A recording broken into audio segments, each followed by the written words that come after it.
L'étau de l'armée ukrainienne se resserre autour de la ville de Donetsk. Le fief des séparatistes a subi une frappe aérienne, la première depuis le mois de mai. La stratégie de Kiev consiste à couper les insurgés de la frontière russe par laquelle transiteraient des armes et des combattants. L'offensive est coûteuse pour les autorités ukrainiennes. L'armée a annoncé avoir perdu 18 hommes en 24 heures dans des combats. À Gaza, les armes se sont tues, mais la paix reste une perspective lointaine.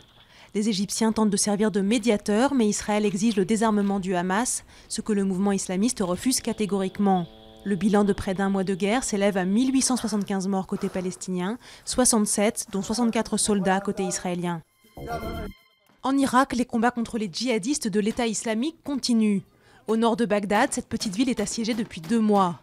Des milices chiites et des policiers la défendent contre les djihadistes, alors que toutes les villes des environs sont tombées. Au nord du pays, ce sont les forces kurdes qui affrontent l'État islamique. Elles ne sont pas en mesure pour l'instant d'assurer un passage aux milliers de civils bloqués dans les montagnes. Les 2 policiers de la brigade des stupes soupçonnés de vol de cocaïne au 36 quai des Orfèvres présentés à un juge. Le parquet a requis le placement en détention du brigadier interpellé à Perpignan. Il est soupçonné de blanchiment de trafic de stupéfiants en bande organisée. L'autre est considéré comme un complice présumé du détournement de drogue. Les 52 kilos de cocaïne d'une valeur à la revente de 2 millions d'euros n'ont pas été retrouvés. Grosse frayeur pour ce passager du métro de Perth en Australie. Il s'est coincé la jambe entre le quai et la rame de métro. Un bel effort collectif des passagers a permis de le libérer au bout d'une dizaine de minutes. Après avoir été soigné sur place, il a pu continuer son voyage par ses propres moyens.